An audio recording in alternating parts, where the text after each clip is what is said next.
What is going on, guys? Nice guy driver back on the road. Not really enthusiastic about it, but I'm back on the road. I want to talk to you guys about a couple of things pertaining to the gig apps. Like, I haven't tried Spark yet. I did order the card so I could get paid to do it, but I did notice that right now in Connecticut, I don't know about other markets, but Lyft is doing a little bit more on bonuses than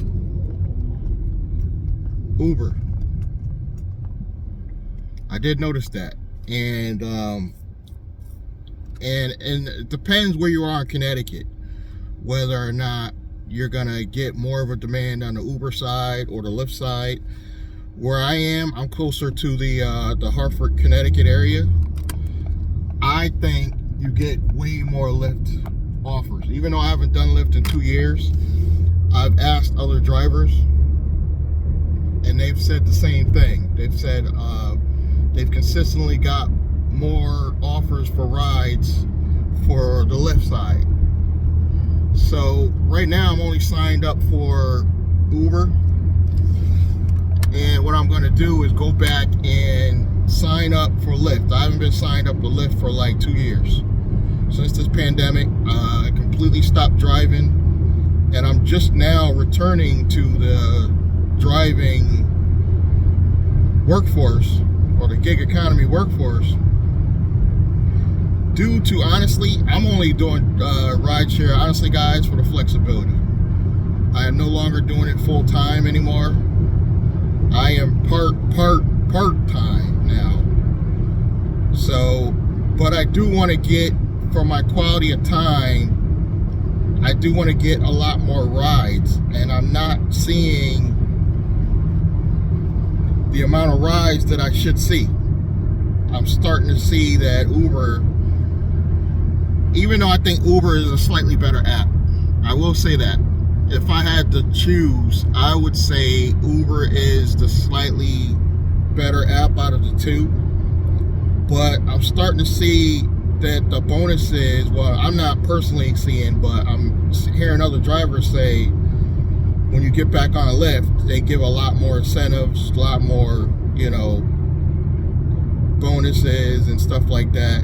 And I have to check this out for myself, obviously. I can't trust anybody. And I do notice both apps are really desperate for drivers. So if you used to be a driver and you're ready to come back to drive, on my Nice Guy Driver channel, I do have the referral code. Only on the Nice Guy Driver channel. I'm not going to put it on all other channels. And I am starting to see that maybe it's time for me to sign up for Lyft as well, because I'm in the Hartford area. Now, I will say certain parts of Connecticut, like where I'm from, like I'm technically from the Nog, Stanford area, those are across the board Uber. Once in a blue, you might get one Lyft here or there, but they're primarily Uber areas. And I would say where I am, New Britain, Bristol, Hartford, I would say more often you'll get more Lyft rides locally. And I'm just trying to be a local driver, guys. I really don't want to do these long drives to New York. That's not why I got back on the platforms. That's not why I got in gig economy. I told you guys, I'm just doing gig economy purely as a part-time position to bring in some extra funding to my business. I really don't want to make it a full-time thing anymore. So currently right now I'm driving up to my mailbox where I get my mail, my personal mail. I'm going to pick that up. That's in Bristol. And then I'm going to begin my day, but I'm going to head towards Waterbury, because I noticed Waterbury has a particularly high demand right now for drivers on both sides, Uber and Lyft. So I'm headed, once I leave Bristol, I'll be a lot closer to the, Waterbury. So I'll head over to Waterbury and see what I can get locally. Now, here's the one thing that troubles me about Waterbury. You will quite often get rides to New York in Waterbury. For some reason, even though it's really not close to New York. I mean, Norwalk and Stamford are a lot closer to New York, so I see why you get a lot more rides over there. But truthfully, I really don't see why when you're in Waterbury you get so many pings to go to New York. I'm trying to avoid New York by any means necessary. So I'm trying to stay out of those areas.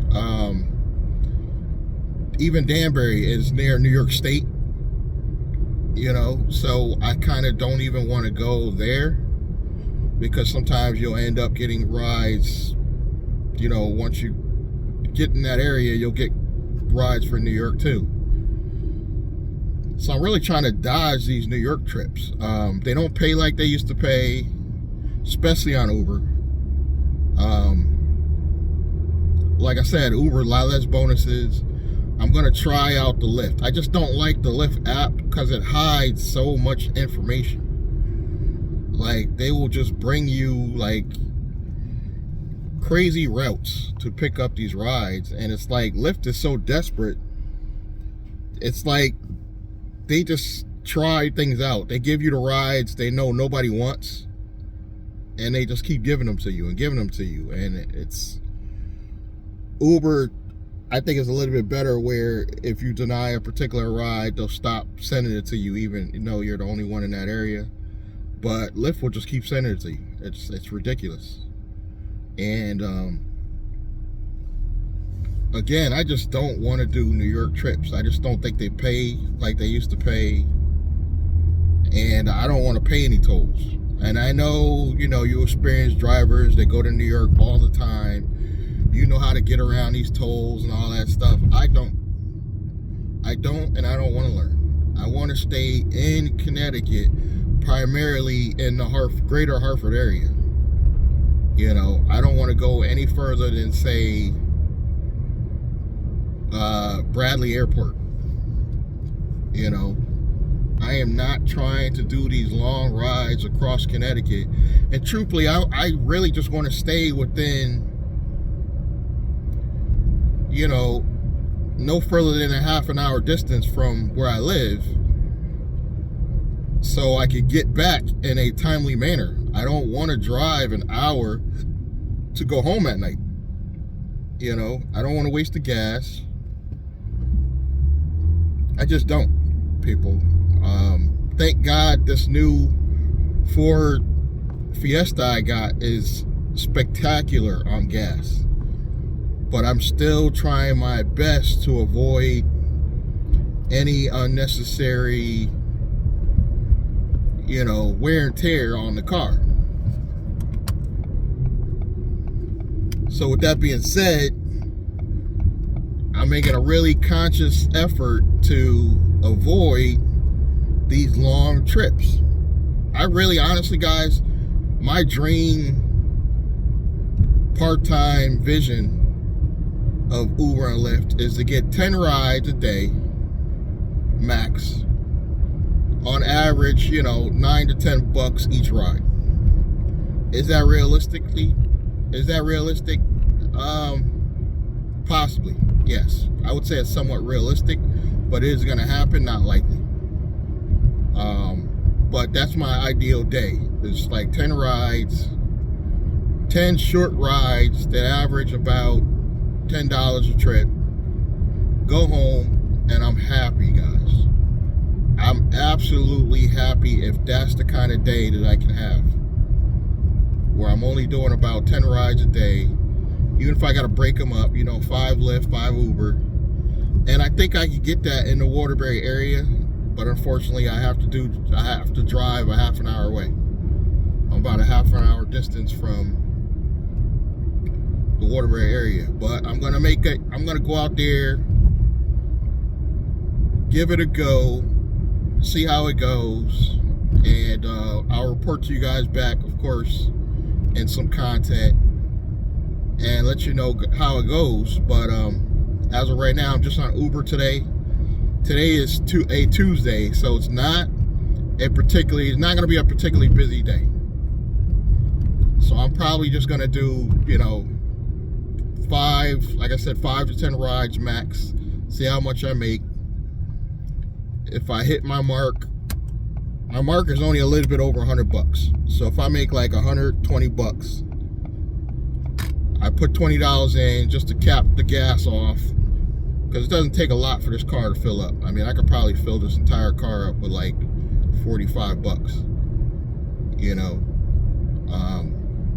and I could probably pretty much ride the whole 4 to 5 hours that I'm going to be out here on that $20 that I just put in. So my goal is to maybe make $120. That's the cap, that's the most, and I'll be happy. The least amount, $50-$60. And if I could do that daily with now what I have, I rented the room out. I pulled that off. I actually had somebody inquire today about renting the car, and I was actually pleasantly surprised. And it was the same offer, it was the same ad that I put for the apartment. I had included the car, but nobody wanted to bite on the car.